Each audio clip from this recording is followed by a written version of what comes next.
Hello.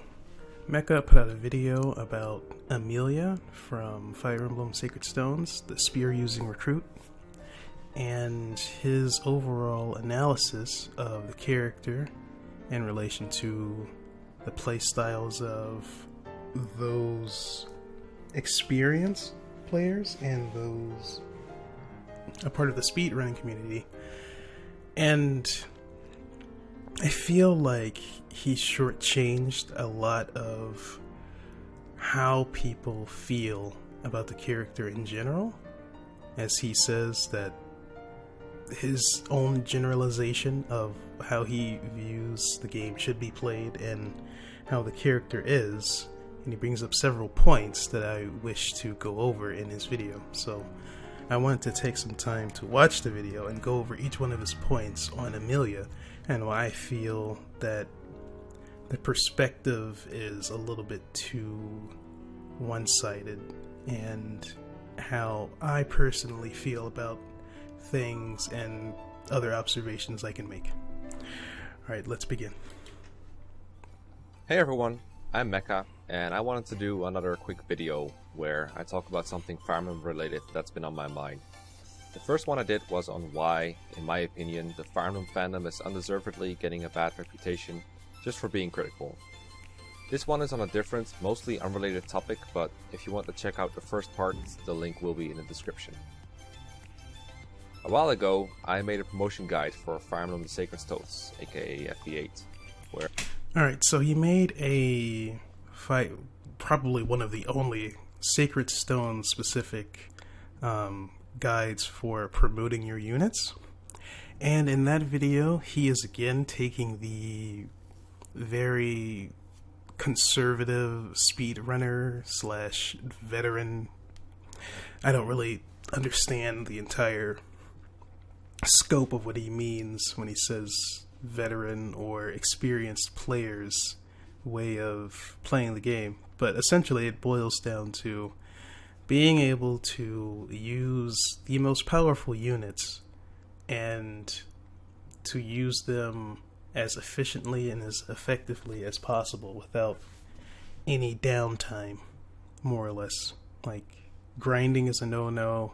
Units who can't move very far, very quickly, it's a no-no. He prioritizes units like dancers, which me personally I don't really use or have in a very high regard, but generally this is kind of the crux of where everything started this video, and then as you'll hear him explain the comments that people had about certain choices, and specifically those relating to Amelia, where I explain what the best promotion paths are for every unit in that particular game. When I got to Amelia, I said she wasn't a very good unit, but if you wanted to use her, the best choice for her is to go Cavalier and then Paladin. I stand by this opinion, and I believe the same goes for most experienced players. And yet every so often there's someone in my comment section complaining about both my opinion on Amelia as a unit and the recommendation of the Paladin class for her. In fact, I've gotten so many of these that I started saving them in a folder. So I thought I'd use these as a vehicle to clear some things up about why we rate units the way we do, why I consider movement such an important stat, and why General just isn't that great of a class, even though they look really cool. Alright, pause there. Again, he brings up the point that him and veteran players, I don't know if he's specifically talking about only those who play in the speedrunning community, or the clear as fast as possible game mode type structure that they play the game with. But I would like to say that I'm sort of a veteran, quote fingers, of the series. I've been playing it ever since most people in North America discovered Fire Emblem through Marth and Roy and Smash Brothers, and I immediately went to go seek out the games, and one of my friends had Game Boy SP, and he introduced me to his copy of Fire Emblem the Sacred Stones and let me borrow it, and I was completely in love at first sight. I'd seen the game once before in a kiosk in Best Buy, I think, or Kmart, one of those two. I think it was the Kmart gaming section. and I saw one of the first things I remember seeing about the game is the critical animations, specifically from the Paladin unit. And I kind of took that as a way to familiarize myself with the game and the Smash Brothers characters, and just kind of took it all together as my first introduction to the series and to that game in particular. But I wish he would be a little bit more concise, and I wish he would define some of the terms, like what constitutes a veteran and what the parameters are that would grant you that position in his eyes or that community's eyes. But hopefully he will go into greater detail as he puts out more videos, hopefully on this type of subject, because I don't think he goes into much detail in this video. So everyone has their own way of determining just how good or bad a unit is. A lot of people, including a lot of Amelia fans. Also, just commenting on, I'm assuming this is his gameplay of him grinding Amelia in the first map of the Tower of Velini. He makes some pretty questionable choices, if I were to just comment on the gameplay. He gives Amelia at level 1 a javelin to throw at a skeleton archer that has a poison bow, which is a terrible choice to make. I don't know why he did that. Maybe it was to level up his already promoted bishop, but I just have a really hard time understanding why he would feel the need to put her in so much jeopardy, because she can easily be doubled at level 1, and if you don't take special care into the weight of whatever item you're using, generally at level 1 most of your trainees should just be using like the basic, lightest and easiest to use weapons. For spear users, that would be the slim lance. So I don't understand his choice in having her use a javelin versus a unit that could easily wipe her out in one turn. And seem to rate a unit based on their performance at the end of the game, usually from their own experience. Yeah, see, he doubled and could have easily killed her right then and there. I don't know why he chose to put her into that much jeopardy. He kind of got lucky. I don't know if he RNG manipulated there. I know there's a way you can use your cursor to manipulate the RNG, but I don't think any of that went down there. That was just a kind of a foolish decision on his part. Yes. Right away, this runs into a critical problem. Your own experience differs from mine, not only because we played a game... That's the smart... I'm not really commenting on what he's saying right now, but again, at the gameplay, he takes his bishop and trades and moves, switches her javelin to a slim lance, which is probably what he should have did in the first place. Because he could have easily made a T formation where he takes the Dragon Knight above the archer and used, I'm assuming that's Ross, the pirate, to surround the bow user, and then have Amelia come in so that she can't be attacked from a second square away, and that would have been free and safe EXP for that character. Just observation. Now I'm going to comment on what he's actually talking about. Differently, but also because the RNG might give your Amelia different stats from mine. Okay, so he's talking about the concept of your Amelia isn't going to be the same as mine because of RNG, and how that RNG will dictate and influence your opinion on the character as a whole. And I don't agree with the notion that only the base characteristics or the base stats or in this case, the base growths of a character really paint the picture of what that character can be to somebody else's playthrough.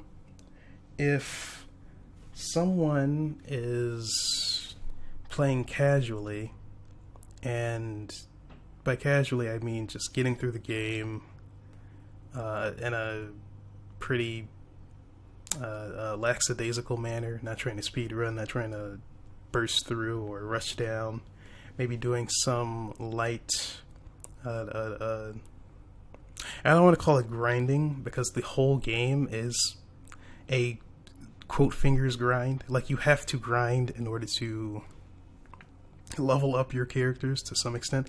I know there are such things as 0% growth, or 0% or what do you call it? No level runs, where you don't level at all. You just use what characters the game gives you at their base level that you get them at. None of that. They're just playing the game as kind of they see fit, maybe using a guide or two. And they get to Amelia, and they play with her for a little while to see how she would fit in their army, and they ended up getting a pretty decent unit. And by decent, I mean generally she's like an extremely good unit if you train her properly. So if that Amelia gets really good levels, she gets really good stats, and they pick a class for her, either the Great Knight, the General, the Paladin, either of those three are her final second promotion classes that she can be. If they have that character gel and mess with their party, and she's like amazing, that doesn't take away from the fact that that Amelia, for that person, was a good and solid character for them. Now, in the grand scheme of things, what he's talking about is, for a speedrunner, or for a let's call it optimal, for an optimal play session, he doesn't feel like RNG is on her side, and so as far as making her a reliable unit to get through levels as quickly as possible, I'm assuming. But that does not take away from the other playstyles that anybody can have.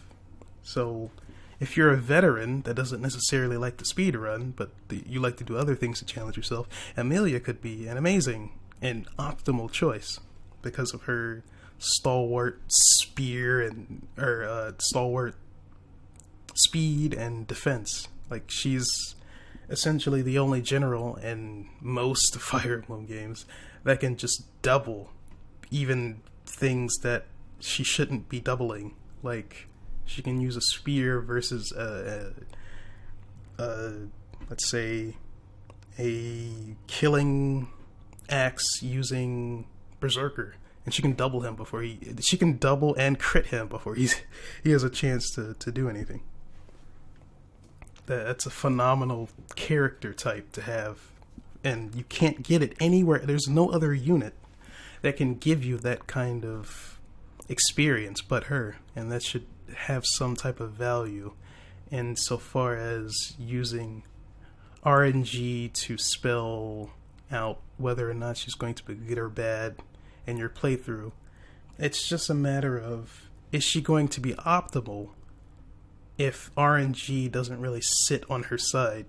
But from what he's hearing from other people and even myself, more often than not, and I've beaten this game quite a few times, over 10 times, every time I've chosen Amelia to be on my party and trained her up, she's pretty spectacular every single time. I've never been disappointed by this character and her performance in any role that I put her in.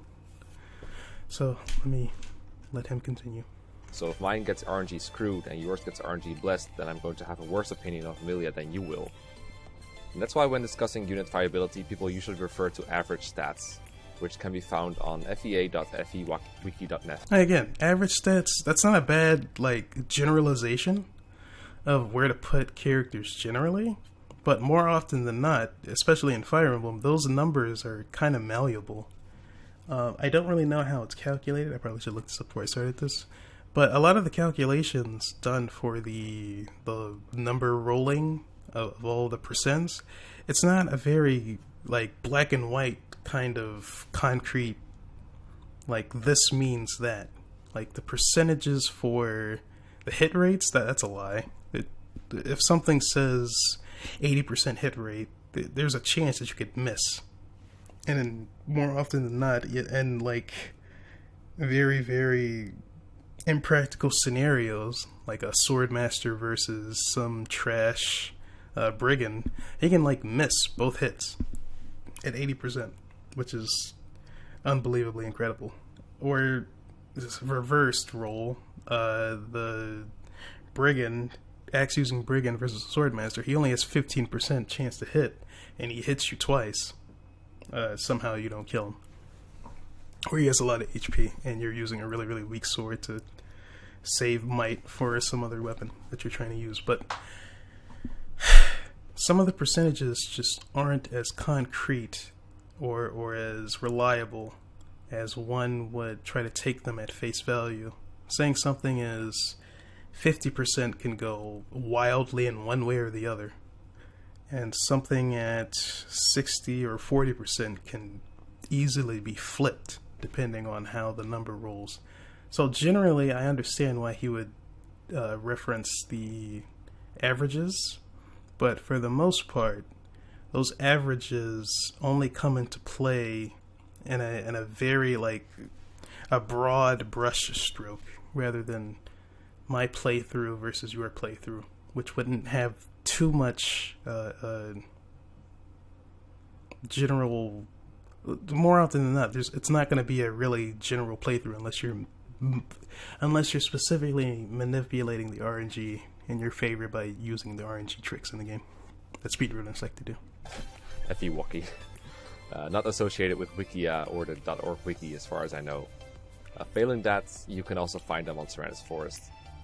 Average stats are a good basis for discussion because they have no bias. 50% of the time, the unit in question will have higher stats, but the other 50% of the time, the unit in question will have lower stats, and you meet right in the middle between RNG screwed and RNG blessed. Even with average stats though, I still believe it's wrong to rate a unit solely based on their final stats. For one, because units often don't reach their final level unless you grind, but we'll get into that later. Like, I wish you would define what grinding is, rather than just say that a good example is just being in the tower, or I'm pretty sure he's going to bring this up later, being in the arena, a map that has an arena, and like farming that over and over and over again so that you can get money and EXP. That I would constitute as like very focused, like not game breaking, but you're deviating from the main, you're deviating so much from the main objective of the game that it constitutes its own like definition of what grinding is. Because if you're not doing a 0% rate go through, you're going to grind. There's no getting around that. You're going to kill enemies, and you're going to gain levels, which in itself is grinding. But to suggest that you shouldn't base a unit's worth off of their final stats is kind of ludicrous, because that is that character. He's saying that more often than not, you're not going to hit max level, but the opposite is probably true, except for those that he refers to as those who play the veteran playstyle, which he still hasn't defined yet. More often than not, people generally cap the characters that they love to play the most. The characters that are going to be on most people's like A squad team that they're not experimenting around with, or only used for certain maps, like thieves or flyers, or maybe a pirate so that you can walk on water and do certain tricks or get certain items before another pirate spawns in and burns down a village or something. More often than not, those characters are going to cap, and Amelia being a favorite of the people who he brought up in those comments, more often than not, they're probably going to cap. She is going to cap in their playthroughs. And why would that character not be as legitimate as your Amelia that hasn't capped because you refuse to use her because you think that she is... Or not think. You're ways of calculating and not an overview, but your ways of consolidating all of the character's attributes puts her at a lower usefulness rate, or she's not as optimal as you would like her to be. So therefore, she will never get to the point where she does have final stats. Nor do you play in a way in which your characters generally get final stats. But that's another discussion. And for 2, because even if they did, they tend to only do it in the last segment of the game. But like I said, that is only a segment. You're only taking the last portion of the game into account. 1 or 2 chapters out of a total of like 22. So even if we only count from chapter 9 onwards, which is when Amelia joins, that's like 1/13 of her availability. This is true in the main game, but that's also leaving out the fact that all of the other characters that don't or that aren't on the same level as a pre-promo Cavalier or a pre-promoted Paladin, why should I not rate his stats just as they are when I get him versus a character who's going to get to that point later on? I guess that's kind of a bad point to make. He's saying that the endgame stats of a character should not be put into account when grading the character in its entirety, because by his own volition, the way that you should be playing the game as a veteran or a speedrunner or a person who just understands the game, you shouldn't be hitting cap points, or you shouldn't be hitting endgame, or maybe you shouldn't do the area after you beat the game, the ruins of, I forget what you call it, but the ruins that you can do like after you beat the game, or the Tower of Valini itself at endgame. You can go back and challenge the tower, and after you beat the game, you can actually complete it, go through all 1 through 20 floors. And then after that, you can go fight the ruins of in the bottom right-hand corner of the map. But let's say that your objective was just to complete the game, like the main story, and none of the optional extra stuff. Why would a capped Amelia at endgame not be something to take in account of? If your objective was to use the character, and for all intents and purposes, she is an amazing character. After you get over the first, let's say 15 levels, so she gets the first 10 so she can level up to an actual like base unit, I guess, because she's like under a base. She's a recruit spear user. You get her up, she's now a cavalier or a knight, and now the next 5 levels will be like those determining, is she going to have enough speed to start the double? Is she going to have enough defense to start taking hits as a knight and actually like be reliable as a shield? Is she going to have enough skill to hit things? Well, generally she doesn't have a hard time hitting things, but when she's such a low statted unit, you're going to need like some of these really, really basic stats like speed, skill, and strength. Is she going to have enough power to kill things after she hits them once? Or is she going to have enough power to counter them after they hit her and then she has to double afterwards? So after she gets over like the first 15 levels hump, she's a pretty decent, like more often than not, she will have enough stats to be a pretty decent unit to just have on a team that you don't have a lot of spear users that aren't cavaliers in the game. So I don't really understand why he would suggest that her endgame stats are irrelevant when all the all the stats are building up to that moment. And if they're random, you can't really say one way or the other. Like she could be amazing or she could be bad. as in have lower stats in some really key areas.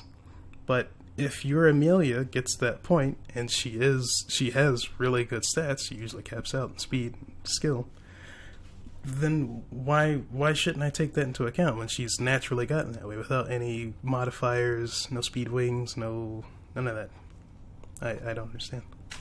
It's not very representative. And she doesn't join with her 2020 stats either. She joins with horrendous base stats. For one, she hardly does any damage, so it's hard to kill anything with her. She just cannot afford to take counters or be exposed in enemy phase because a lot of enemies one round KO her.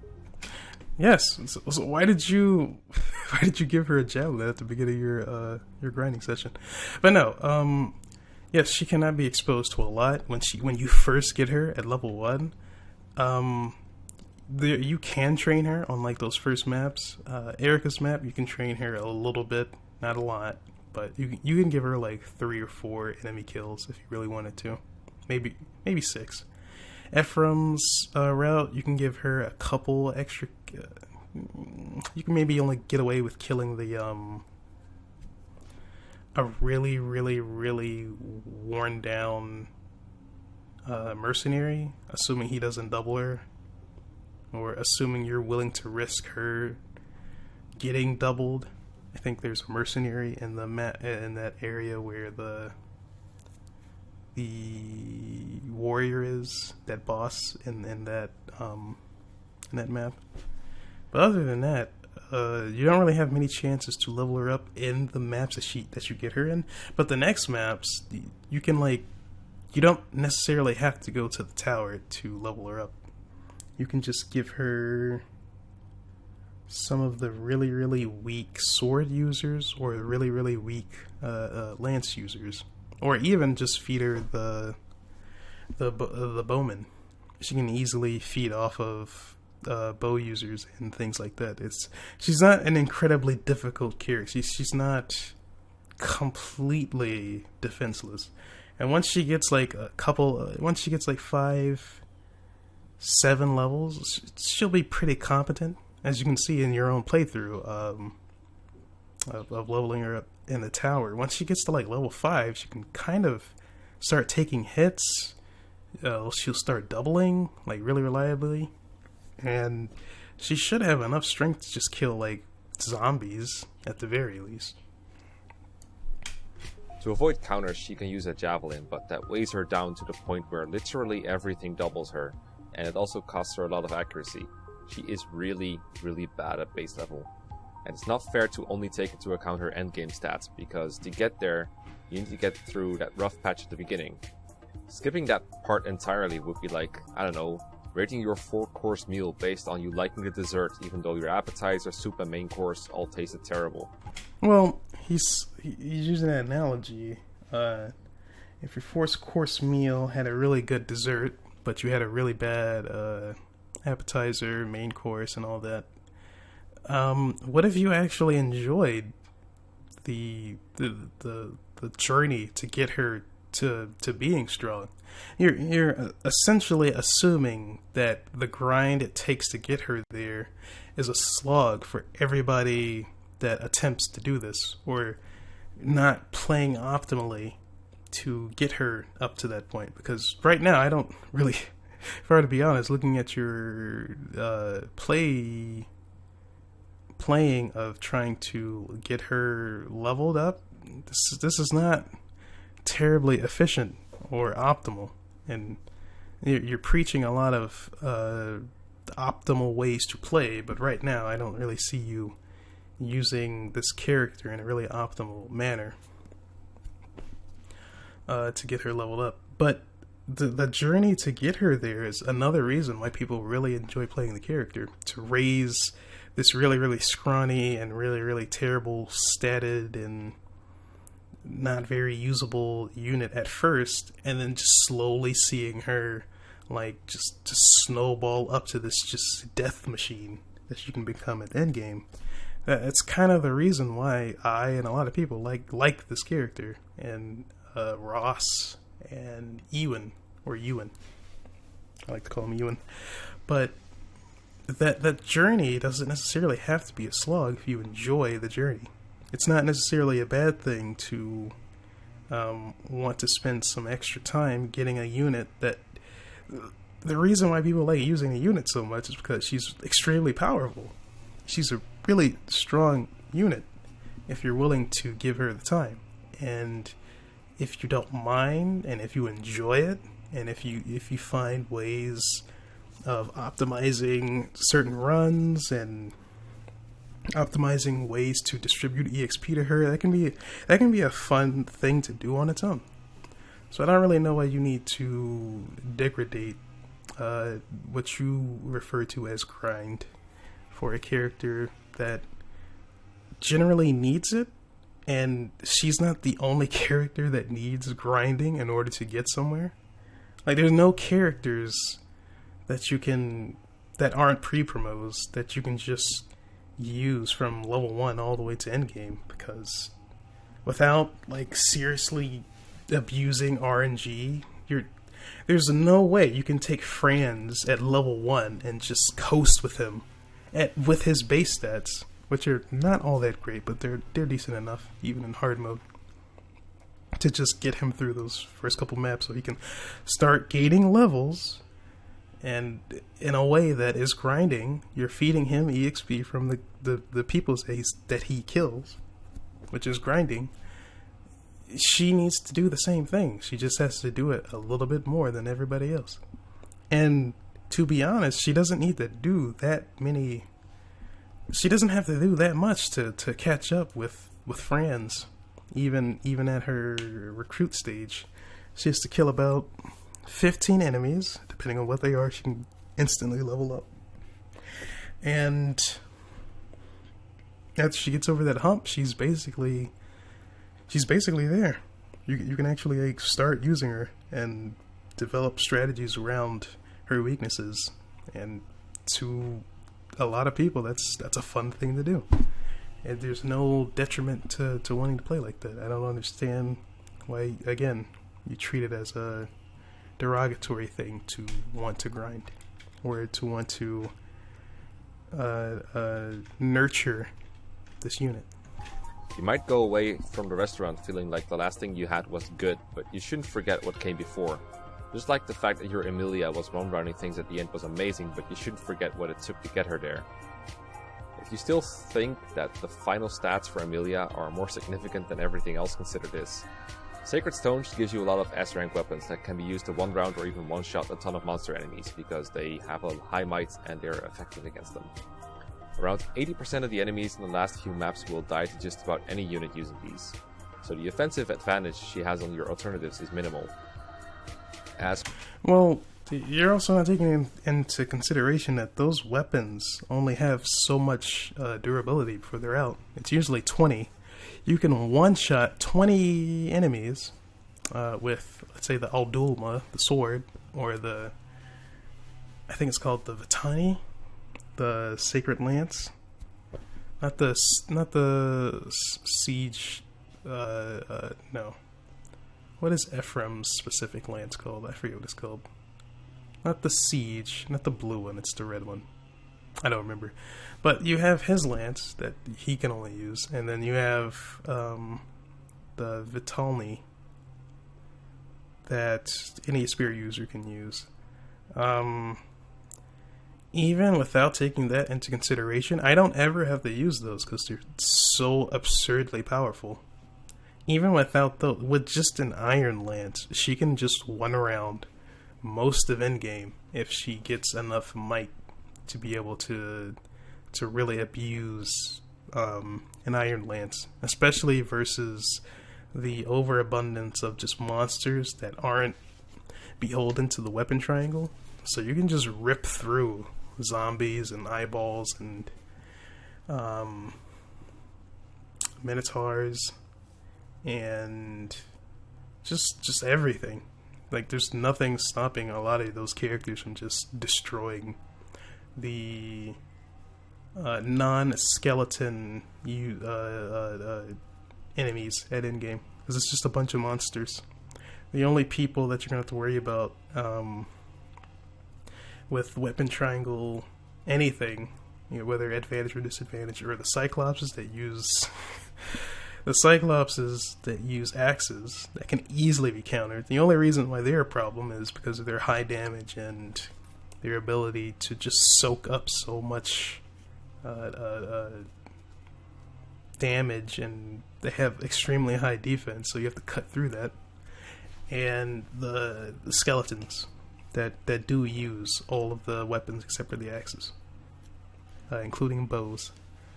So, other than those two, you're just going to be annihilating everything. Besides a couple in-game maps that, I think Chapter 18, where you're fighting Reeve. I think it's 18 or 19. I don't remember which one. But, yeah, you will have to have solid counterplay to a lot of the reinforcements there, assuming you don't try to one-round Reeve with the warp staff thing. But I don't see how that is a derogatory thing when taking into account everything that I just explained. As for durability, this is also the point of the game where you have access to all kinds of ranged healing such as Physic, Fortify, and even the Latona staff. This is very different from around Chapter 9, when you have none of those things, and your best offensive weapons are the few killer and silver weapons you have, which, by the way, Amelia cannot use until she's raised up from Lance rank. At this point, you might be tempted to say, well, Mekkkah, training her takes no time at all. Just go into the Tower of Volney and kill a couple of weak monsters until she's level 10, then promote her, and then grind her a bit more, because why not? Kill the boss for a free 100 XP, and in no time you can even promote her again. Using grinding as an argument as to why Amelia is good is wrong from a lot of different But it's not grinding, especially in the case of you not using the Tower of Volney. Like, the entire game it's an RPG, not just it's not like Advanced Wars, where then you would have a stronger case of a unit only having, like, just these base stats, and they can only have this one function. With the advent of RNG, you're, like, any unit has the potential to either be a lot worse, a lot more mediocre, I guess, like just general, or a lot better than than their base stats would tell you, or their base growths would lead you to believe. So I don't understand this fascination with anti-grind when you're going to have to kill things in order to raise and to grow your units. Like, it's just how you're going to have to play the game. There's no getting around that.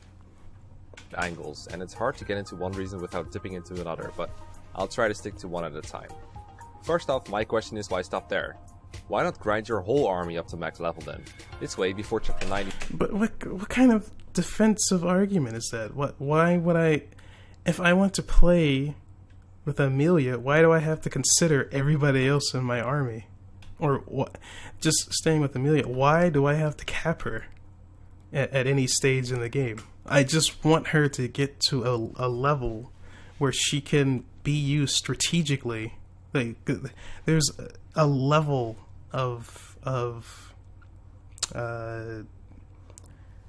there's a level of usability and competence I need her to be at, and that's all I'm trying to get her towards to being, so that she can be used in whatever upcoming maps I have left in the game.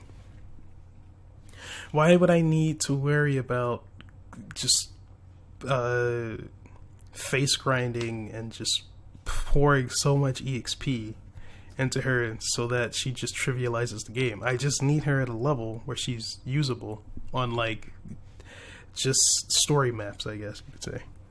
That's all I need, and I can do that in the story. I don't need the tower at all, or skirmishes that you get on the world map.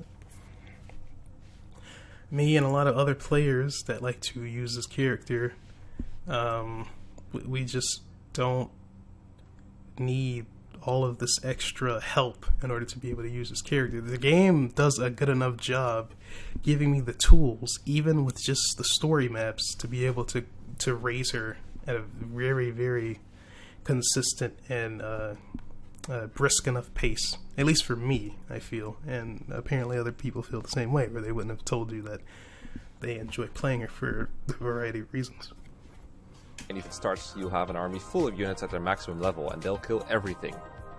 At that point, why even train Amelia, since my units are so much stronger than every enemy out there already?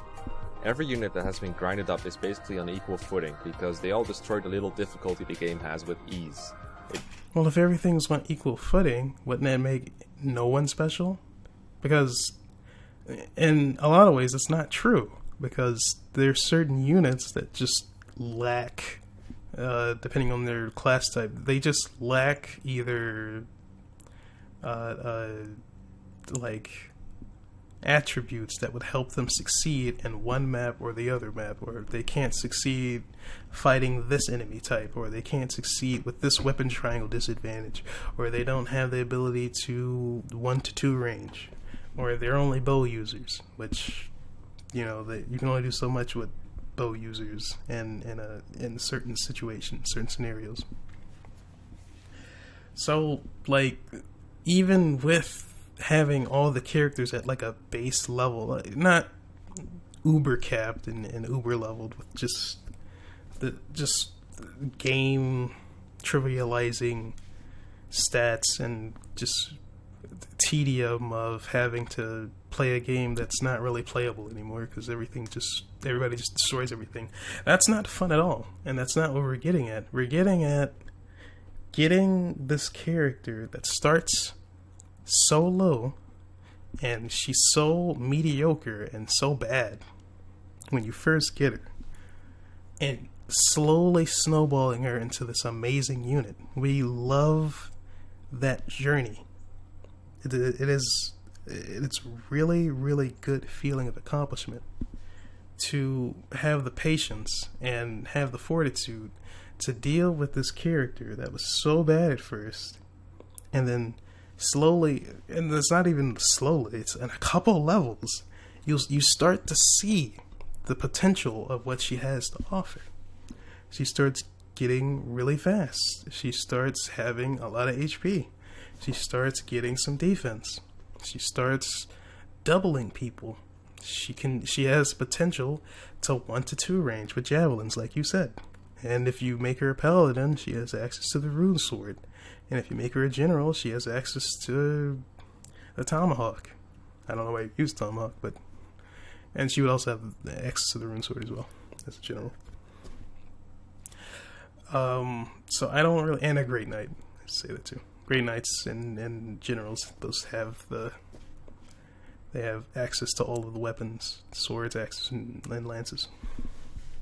So I don't really understand what your point is, to go to the super extreme that I don't think anybody's brought up before. If we're just talking about why Amelia is not is an undesirable character for you, you don't really need to bring in, well, I just need to level up everybody. Why stop there? I don't want to do that.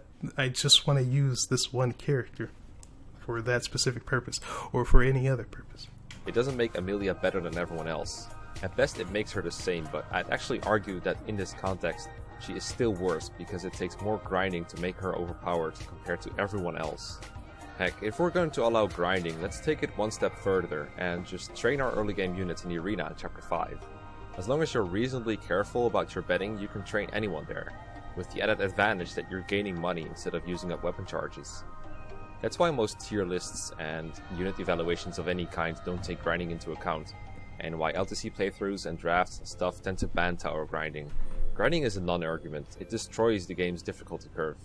Ironically enough, the standard FE8 draft rules allow Amelia to be grinded to her first promotion because she's just so bad of a unit to pick otherwise.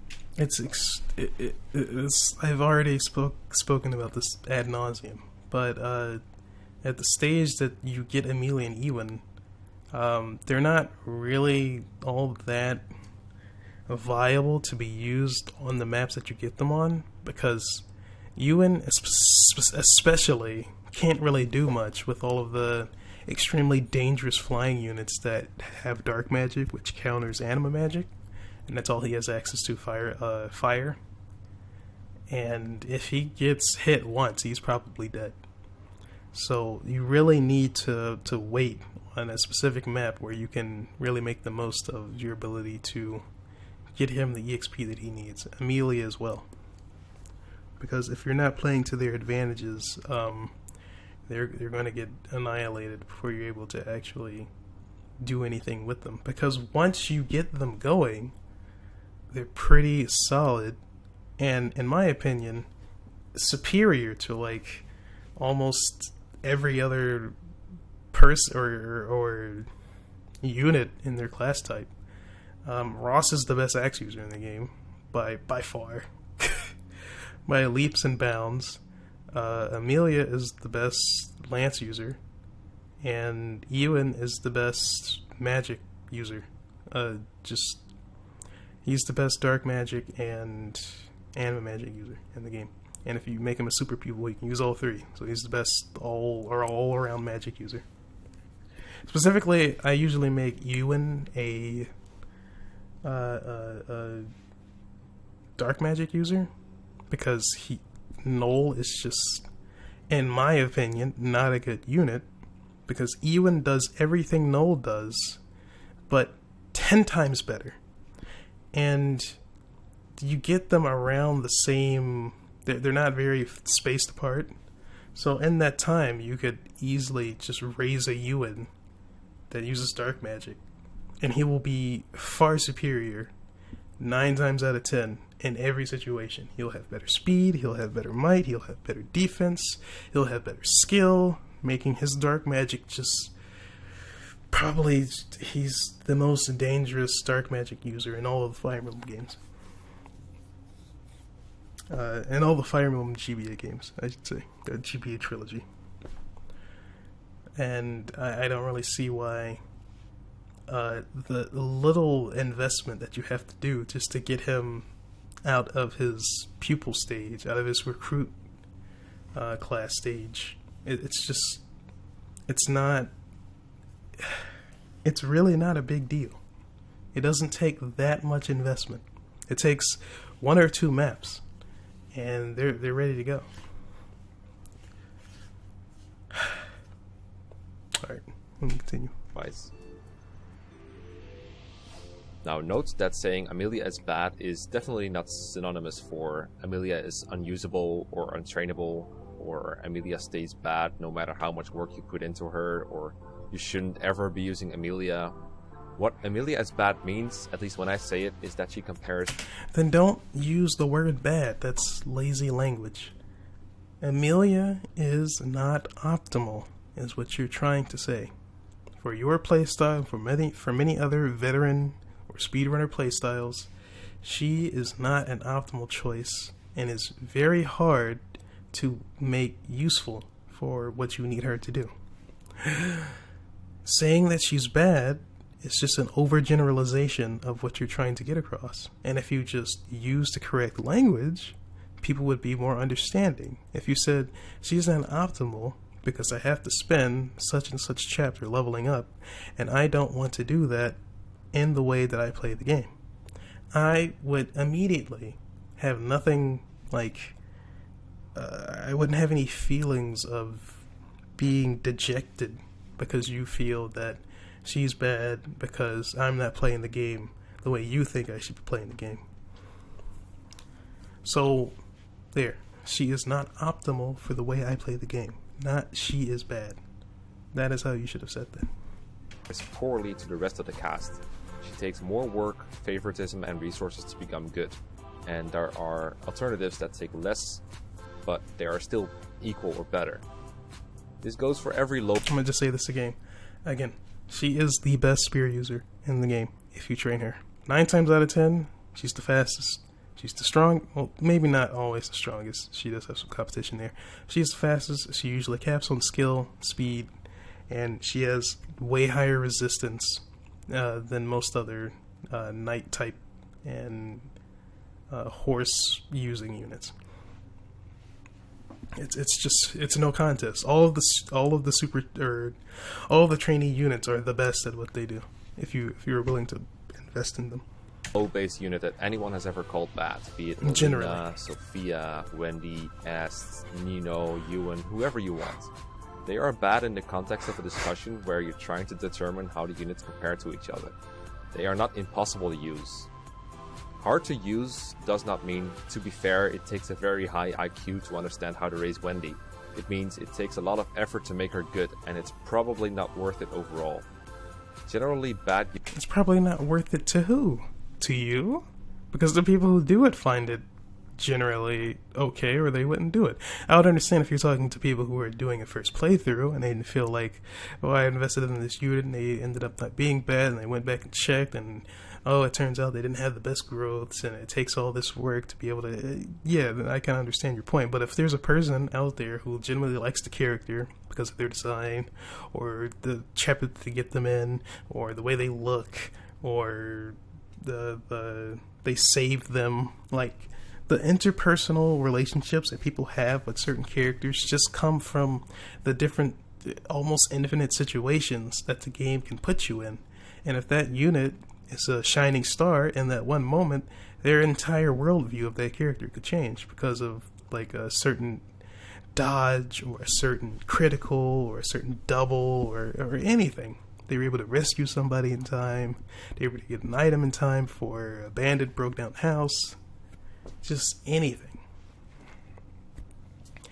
And even with the addition of like actual personalities, like some people might like a character because they have a really cool support with another character. I like Amelia because she has a really adorable support with friends. Spoiler alert, they're a rank support. Allows them to get married at the end if you complete the game with both of them alive. So I don't really understand your fascination with saying, with using arguments that you haven't really confirmed one way or another with other people. Units aren't actually complicated to train. It's just a tedious process of protecting them from enemy phase harm, luring enemies in one by one, and then gumming them to low HP so that the bad unit can get the kill EXP. Now, I get that doing this feels satisfying in its own way, but it's also super slow and tedious, and if a unit doesn't have to go through this process, that makes them a lot better in my book. It's not really that slow in comparison to what you're doing.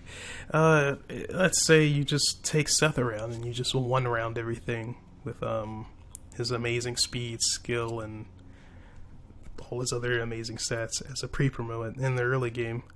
If I wanted to take Ross out and I had to spend a couple extra rounds chipping away, maybe 2 more hits than is necessary to kill him with a double attack from the hatchet, then I would take those extra 2 rounds because I know that later on he's going to cut those rounds directly in half by one-rounding everything as a amazing high-tier pirate or a high-tier berserker that can just decimate everything on the field with his crit rate and just extremely high base speed and skill. And I think 5% or 10% bonus critical rate that a berserker gets. Just if you can see something in the long term benefiting you from I will grant you that it is tedious to do it over and over and over again, but the rewards that you get at the end of the day are what make it worth it. Basically, here's what it comes down to. If someone asks me to list FE8 units in an order from best to worst, where the best units make the game the easiest for them and perform the best from start to finish, and Amelia is not my first pick. She's not even in the first 10 units I will name. She takes significantly more work to get up to par than almost anyone else in the cast, and while she becomes... That is not true. Ewan takes way more work than she does. She's reasonably competent if she catches up in level, it's not nearly enough to make up for how far she was behind. Heck, her growths aren't even all that good. They are below 50% in every area besides HP and luck. And those low growths, in combination with her awful base stats, are more than enough to overcome the argument that she gets more levels or more promotions. But she does get more levels and more promotions. Depending on how you play the game, she can be the strongest sword, spear, specifically spear user in the game. Sword, spear, and not axe. That axe is Ross. She can be the strongest lance user in the game. bar none. In the most situations, she will outperform everybody else in the cast if you are willing to put in the work and allow her to grow at a rate which would most benefit her, which would be letting her get as many levels as she needs to in order to like be at a decent place, so that when you promote her the second time, when you promote her to either general or great knight or paladin, you don't really need to worry about her having mediocre stats. She will far and above exceed everybody in her class, I guess you could say. But let's say you want to use Amelia anyway, and you want to make her as good as possible. The best choice for her is most definitely Paladin, and I'm gonna explain why. Okay. It's because movement is the best stat in the game. Okay. Movement is a stat that people generally don't speak that much about when talking about Fire Emblem characters. Like, just generally, I don't really hear a lot of people talking about movement, except for those people, like he says, in the veteran community or in the speedrunning community. You do need to get from point A to point B as quickly and as efficiently as possible, which is why they value dancers, but I don't really have a high opinion of dancers. Amelia will be the best Great Knight and or Paladin that you will have access to if you, again, train her properly. However, if you are not playing in that manner, and if you want to take a different approach playing the game, she is the best general in all of the GBA Fire Emblem games. As I said before, she doubles everything. She has the highest speed any general will ever have without any modifiers. She has the highest skill. She will have probably the most HP. She will just annihilate everything because she has access. In Fire Emblem 8 specifically, generals have access to the entire weapon triangle. You can use swords, axes, and lances. She can do it all. So I don't really understand why you need to pigeonhole her just because of this one particular playstyle of how to optimize speedrunning or getting through the game as quickly as possible. Because that is not the only way to play this game. Even if you're not particularly interested in playing quickly or getting low turn counts. Cavalier gives Amelia 7 movements compared to the Knight's 4, and Paladin gives her 8 movements compared to Great Knight's 6 and General's 5. Those might seem like small differences, but they are a really big deal. It's because movement can be used very easily to increase your offense and your defense, but you can't really turn your offense or defense into a movement.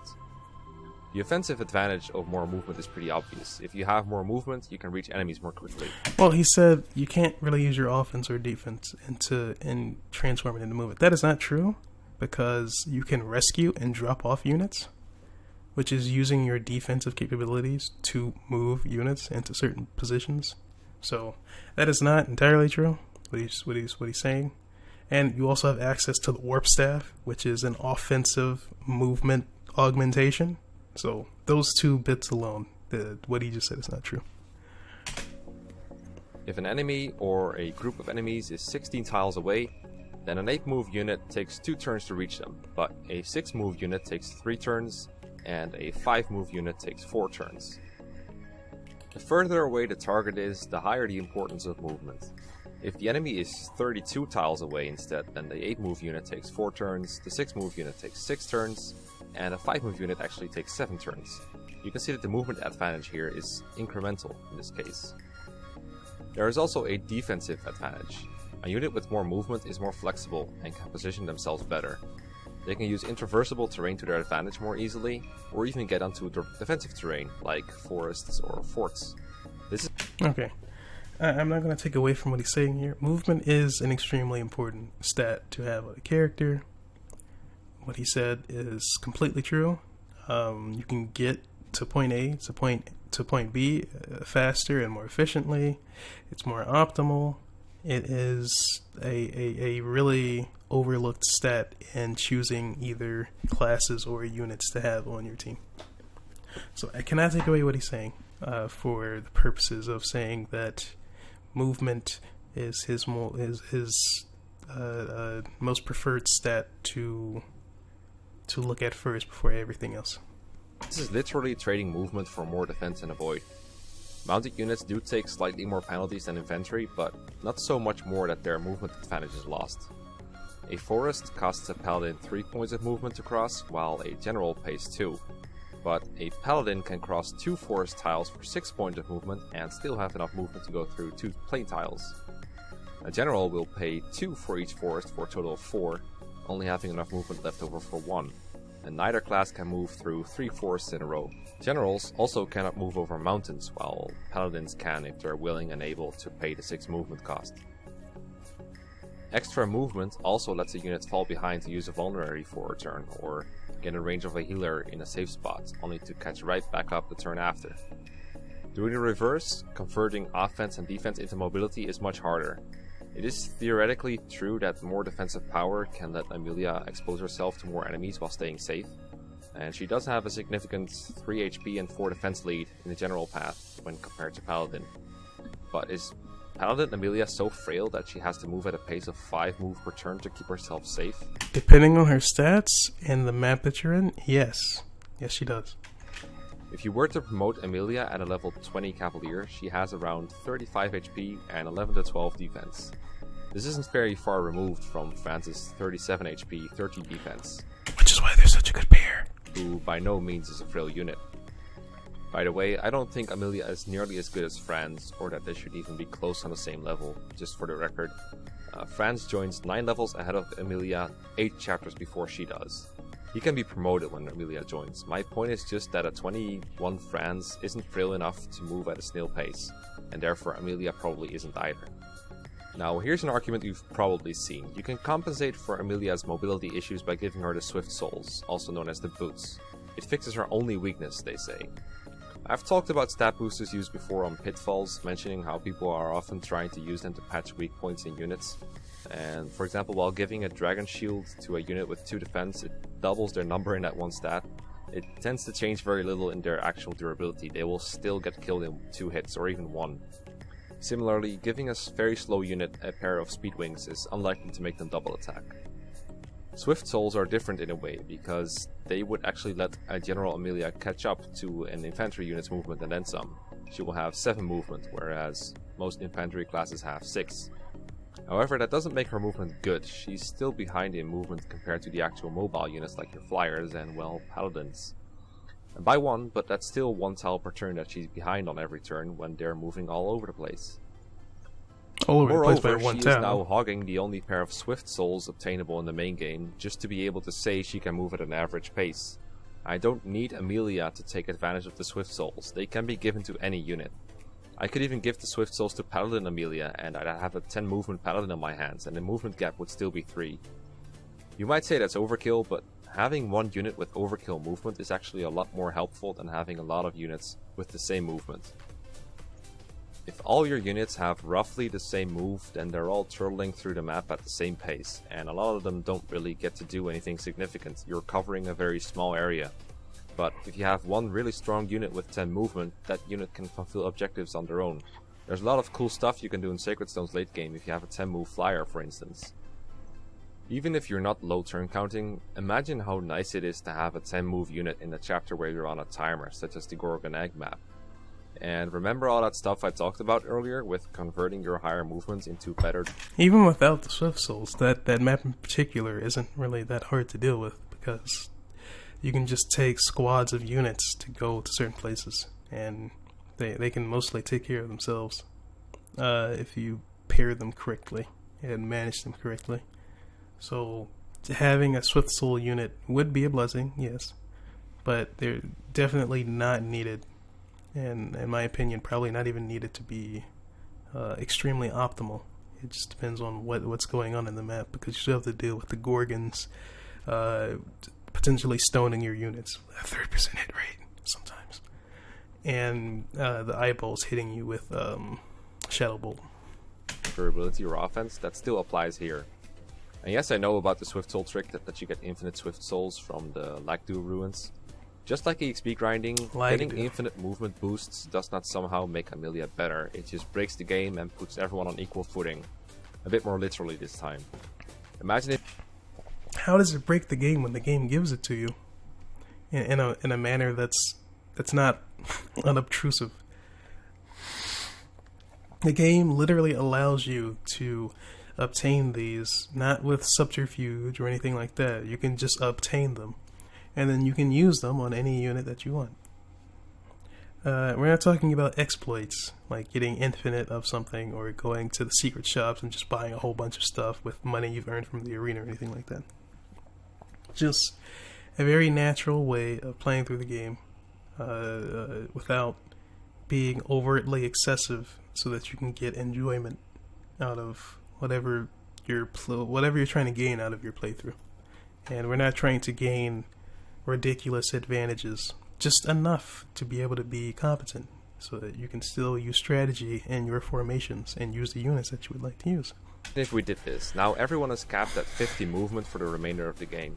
Does that somehow make Amelia stand out? Not really. Like, in a metagame where everyone has... How does that not make the most powerful general in the GBA Fire Emblem games not a significantly better unit than everybody else in the game? A general with 7 movement? Are you kidding me? Correct myself again. The best general in the entirety of the GBA trilogy with 7 movement. How could I not put that on a pedestal? She's simply better than everybody else. Like, I don't really understand that logic. 50 movement. Standout qualities are things like flying, or the ability to use staves, or the ability to move again after certain actions. I mean, any unit you would give the Swift Souls to would be amazing. Without the use of exploits, any unit you felt was weak in one area, and you give them to them, and now they have 2 movement, they're now, like, significantly better than what they were. There's just no getting around that. The Swift Souls make units that do not have a lot of movement so much better. And they should be rewarded as such. Now, I'm not going to say that she's better because she takes the best advantage of the Swift Souls, because that's an argument in and of itself. But I'm not going to discredit Amelia with Swift Souls is amazing. It's just true. That's something a Paladin Amelia can do. Also, that one pair of Swift Souls is in chapter 15. There's still all of the route split to play through with an Amelia that doesn't have them. Would you rather have 7 or 4 movement during that time? Long story short, movement is an amazing stat. Let's talk about their additional abilities for a bit. Fans of General sometimes hype up Great Shield, but let's not forget that Paladin has its own hidden skills, such as higher aid and the ability to move after certain actions, sometimes known as Canto. Players often overlook the power of simple commands like trade, rescue, and drop, but they're really effective in skilled hands. The former lets you re-equip other people's weapons after they've used them, letting them use javelins on enemy phase or preserve powerful weapons like the Killing Edge, and the latter can be nice for getting dancers, healers, or other foot units in better positions, for instance. Uses are almost endless. Amelia's 11 aid as a Cavalier isn't as great as some of your other Cavaliers, but it's enough to rescue some of your lighter units such as Teth is. And at any rate, it's still higher than Knight Amelia's 9 aid. Knight/General Amelia is in the reverse position, where she's often the one who has to be carried to the front lines, or else she just cannot keep up. She also has very little time or flexibility to spare for things like trading and rescue dropping, because she needs to use her full 4 or 5 movement to get to enemies in time. As for Great Shield, it's... To get to enemies in time for what? Before they come to you? Because you're talking like the enemies just stay still and they don't really do anything. Enemies, more often than not, a lot of the enemies that spawn in a map, especially reinforcements, they generally come to your units. So even being at a movement disadvantage, if you place her in the right spots, she can be in a forest of reinforcements, especially on that map where it's like the two boss units. There's I think the Sage from the mountain map, where you have to rescue Innis on, I think, Erica's route, and the Great Knight, who is defending the right side of the map. If you put Amelia as she wouldn't be a general at this point, she'd still be a knight. If you put her in a specific spot, she can just hold down that area because of her extremely high speed, where she can dodge things, high defense because she's a knight. You would hope that she would have gained enough defense and resistance to be able to take some of the crazy stuff going on in that area. But for the most part, you can just place those units in very strategic spots so that they can have those enemies that are not just enemies you have to run towards, because you can indeed send your flyers or your cavalry knights out there and blitz them. But there are a lot of situations where it is better to have a wall of defense so that your party isn't overrun, because not everybody's going to survive a run of enemies that are rushing forwards with really, really dangerous counters to their swords. Like skeleton lance users can easily kill your sword users if you're not being careful. So that is what I'm going to say to counter that. It's true that it's a durability increase, but it's a very unreliable one. It's not like that shield gauge in Fire Emblem Fates, where you know it's going to happen and you can plan for it. It will occasionally save her from getting hit, but I think I already established that Amelia's durability once promoted twice is fine, no matter which path she goes. But it is still more significant to have the defense of the knight over her as a, not even a paladin, as a just regular old cavalier. The defensive unit is going to play the defensive role better than the cavalier. No, she is not squishy by any means, but she's also not overtly tanky. She's not going to dodge everything. That goes for France. That goes for Ford and Kyle. You can't just throw them in every situation and expect them to come out alive. You still would like your units to survive all of their encounters for one reason or another. And funnily enough, Great Shield's activation rate is based on enemy level, and the enemies with the highest level stat are the unpromoted ones that aren't really a threat to begin with. I can see Great Shield helping you out a bit if you're facing like 10 enemies in one enemy phase and you need to not get hit by 9 of them to survive. In those cases, it's nice to have an extra way of dodging, but generally putting yourself at the risk of dying is a poor strategy, so if Great Shield activation saves you, then we're probably screwing up to begin with. That's not entirely true, but I can see how a lot of people who would put themselves in that situation probably did it either on accident or they were just playing recklessly and they were overextending. But if I wanted to have a general that was full health go and like pull aggro on like 10 different dudes, a general should be able to do that, especially if I give them the right weapon triangle advantage. Giving a general just an iron spear versus like 3 axe users, 4 spear users, and say 3 more sword users, she'd be fine. In fact, she'd probably one round most of those units because just how great of a general she is.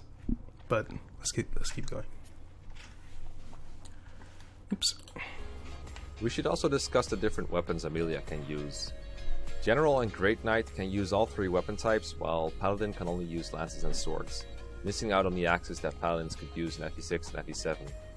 Axes would have been very nice to have on Paladin Amelia, but I think her best weapon type by far is lances, since she uses those the most and thus it has the highest weapon rank on them. As a general, she only gets an E rank in axes, and even as a Great Knight she's limited to D, so it doesn't really give her much of a power boost. Strongest axe you can use, barring the Devil Axe, is the 11 Might Steel Axe, which also weighs her down by 4. Not that big of a change compared to the Steel Lance, which only has 1 less might and weighs down Paladin Amelia by the same 4. And remember, while not being weighed down is nice, being faster is a lot more important. Between her two promotions, Paladin Amelia gains 4 speed, while General and Great Knight only gain 3. A far bigger deal than the option to use axes after Amelia's second promotion is Cavalier's option of using swords after Amelia's first promotion. One of the biggest issues for a lance-locked Amelia is hitting and staying alive against enemy axe users. While with E-rank swords, Amelia won't be doing a lot of damage, an iron sword can at least let her finish her chip reliably and survive an enemy phase due to the massive 30% avoidance boost that it gives her compared to when using a lance. And with her promotion to Paladin, she gets enough weapon EXP for these swords. Yeah, General and Great Knight get swords too, they get the same E rank that Paladins had as a Cavalier, so have fun using Iron Sword at that point in the game. But you can use Iron Swords all the way through even the ruins. Again, I don't really see your bash towards iron weapons. They're really good, solid, cheap, and reliable. And in the hands of someone like Amelia or Ross or any other high tier unit at Endgame, she's going to be ripping through everything, especially with how often she'll crit with her high skill. So, just quick defense towards iron weapons. One last argument I've heard for making her a general over her alternatives is because there is less competition in that class. There is only one other option for a general and it's William, whereas for Paladins and Great Knights you can turn to Seth, Franz, Kyle, Ford, Dusel. However, what Dusel's a great knight. exactly is the point of an even distribution of classes on your team? I can sort of understand it when people use these points to argue why they want to use, say, Kanas over Urk or something, since at least they use different magic types, but this order of classes has so much weapon triangle control already that even that argument doesn't really fly. There is never a point in the game that demands you use a general. Sure, there is choke points in some chapters, but would you really pick... There are a lot of choke points in a lot of chapters, but generally speaking, a lot of people aren't going to be playing extremely super ultra optimally, so having a really good defensive wall to rely on, to have someone soak up the damage or have other people come behind after they're taking too much damage, too much heat in the front, having that extra wall of support, just a little bit behind them, someone you can rely on like Amelia and Gilliam if you're playing like that. There's just absolutely nothing wrong with having an extra shield to defend your units. If that's like, if you value defense over offense, and I don't see why you shouldn't want to do whatever it is that you feel most comfortable playing like, or playing as, or whatever the occasion calls for in your playthrough, I don't really see why that's a bad thing to have her on reserve for that. The worst class just because it's better in a minority of situations. It's not like Amelia instantly dies when put in the choke point either, even if she's a paladin. Like even in the chapter 19 choke points. Plus there is chapter 19, she can be killed pretty easily. Any unit could be easily ripped asunder because of the just ridiculous amount of extremely strong units that come through that choke point. As you can see on the map that he's showing, they're the two generals right there. You're gonna aggro the mercenaries and the two druids, but you can see a hero, two sword masters, and two generals. If you put anybody right there just haphazardly, they're going to die. Like I don't really care what how much defense you have. You can't take that much punishment and expect your unit to survive. Assuming you put them in a place where they can continuously be hit.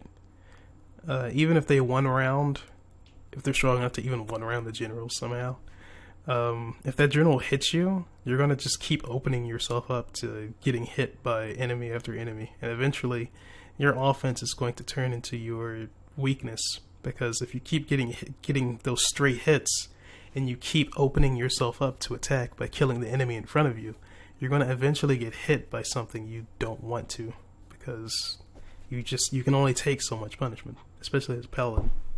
Better ways to tackle that map anyway, like killing Reeve on turn 1 or holding up in the treasure room. They literally only need one person in the entrance for that one. And don't worry about protecting the pawn's effects, you can just rescue him. I get that it seems really strong on paper to have a general, a class known This is assuming you have the warp and or rescue staff. for high durability and strength that's also really fast, but if you accept for a moment that Paladin is better, like I've been arguing, wouldn't you rather have a Paladin with high speed than a general? Why are you using the double axe? There's a chance you can just kill yourself with that. I don't really understand what people's fascination is with this weapon that can kill you at a moment's notice. I think it's only a 10% effect, but I've seen plenty of berserkers just kill themselves with that weapon. With a critical hit, no less. So double axe is the highest might weapon in the game, but I would not leave my fate in the hands of RNG that has the potential to kill me in one hit. With high speed? Like if Seth and friends weren't in the game, would general suddenly become a worse option? In some type of games, class diversity is needed to tackle different kinds of objectives, but in the case of Fire Emblem, especially 8, maps and enemies are not so varied that you need to diversify your combat. That is, again, not entirely true. There are lots of maps that have lots of choke points, like the one I mentioned earlier.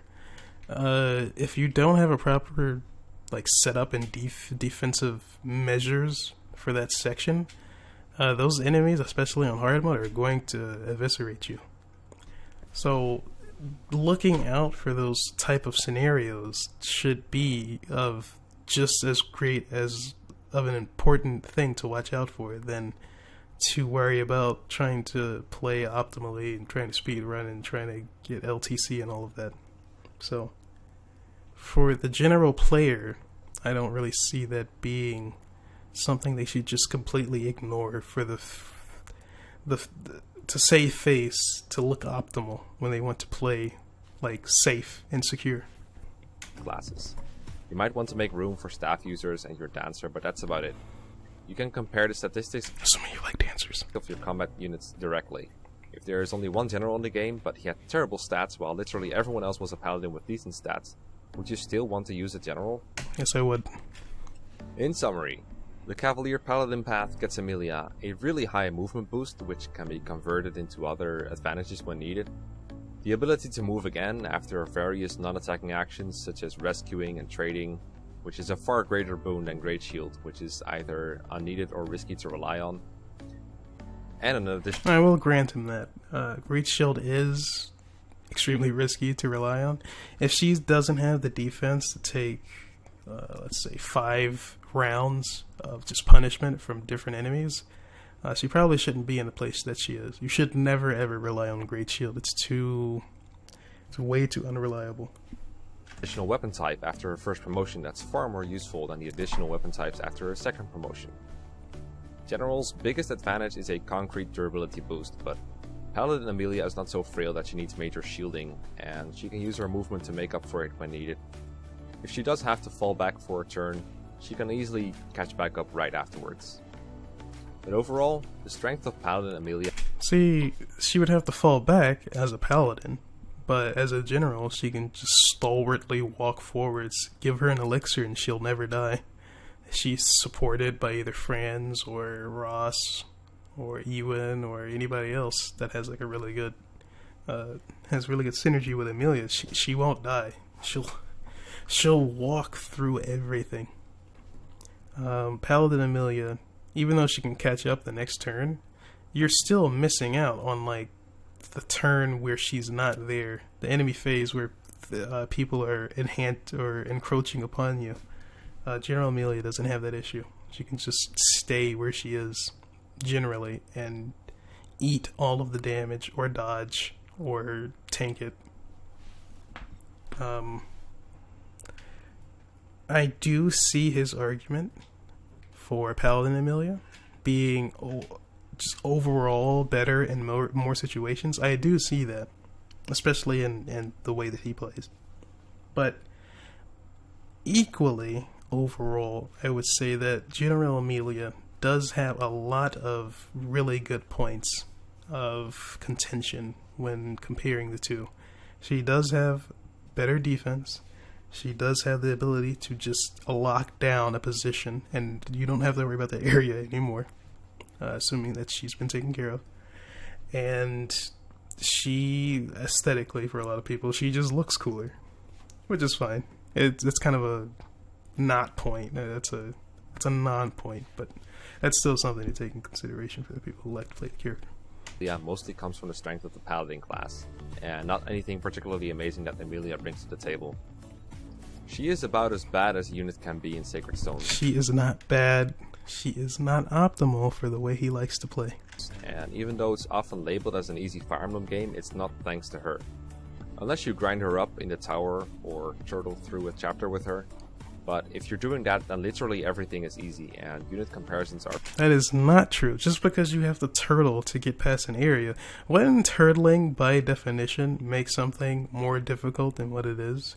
If you needed to turtle in an easy game, then wouldn't that make the situation needed to turtle hard by definition?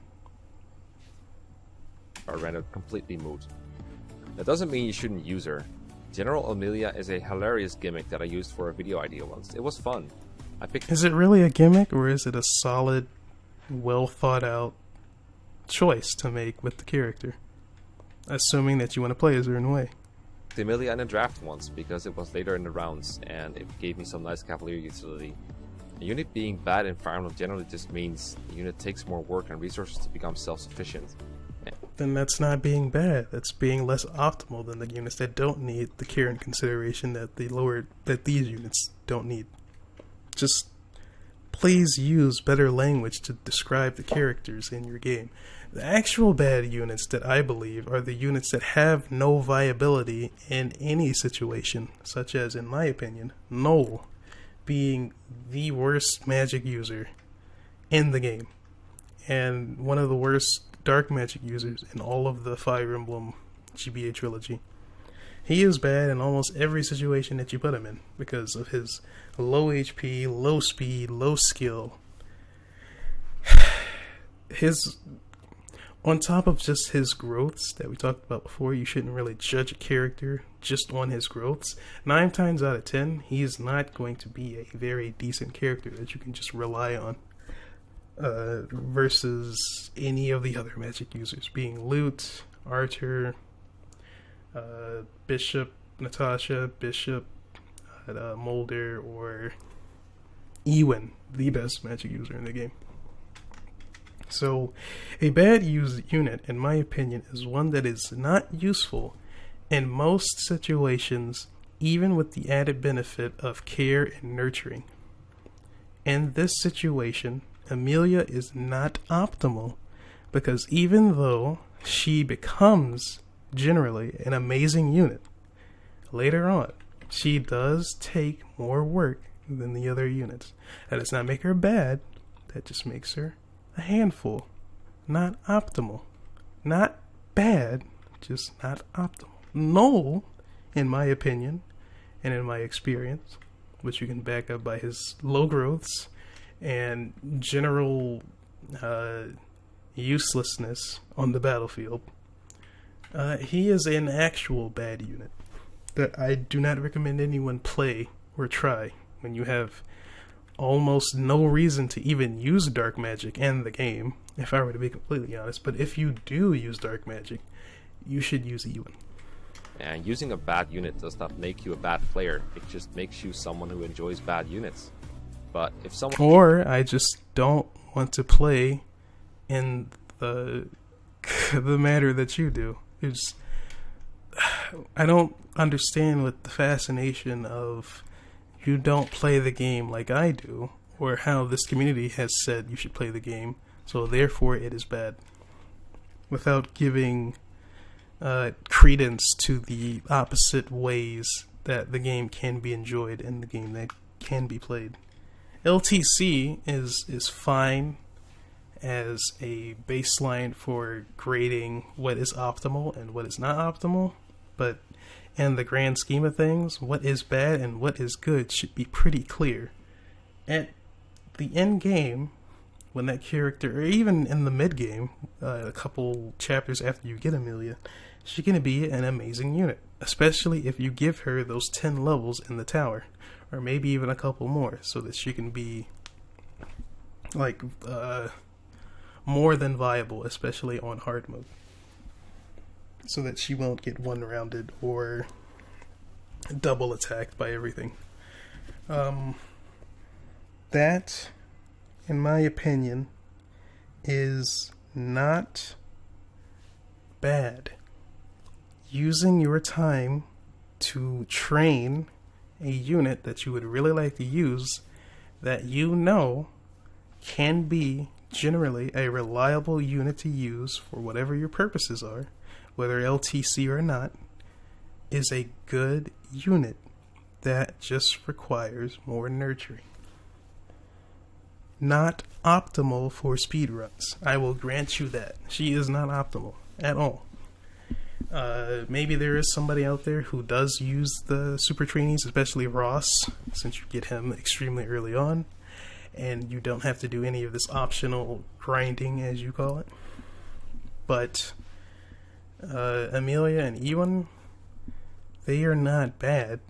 They are just not optimal and hard to nurture and hard to grow. But at the end of the day, they are the best units in their perspective classes. If someone tells you ever again that Amelia, general or otherwise, is anything but bad, please point them to this video. Thank you for watching, and I hope you enjoyed it. Bye. Alright, so those are my 5 points to take away from the video. His playstyle,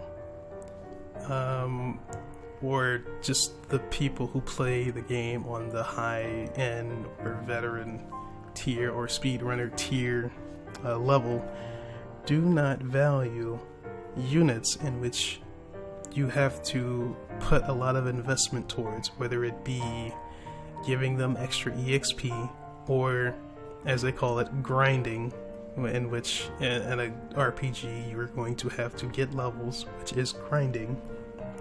Not just non-story map based grinding or whatever parameters that they're going to give it.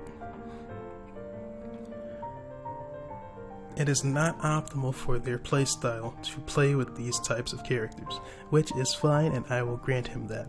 But the way that he used language to describe this character is, in my opinion, lazy and detrimental to the many people trying to form a really balanced and well-rounded opinion on these types of characters. And that is why, in my opinion, Amelia is a great character in general, and why other characters like her are also great, and why characters like Noel are bad, because of all the time you put into that character and how much you just don't get back in return. And I'm going to end my analysis there. Thank you for checking this out and listening for as long as you did.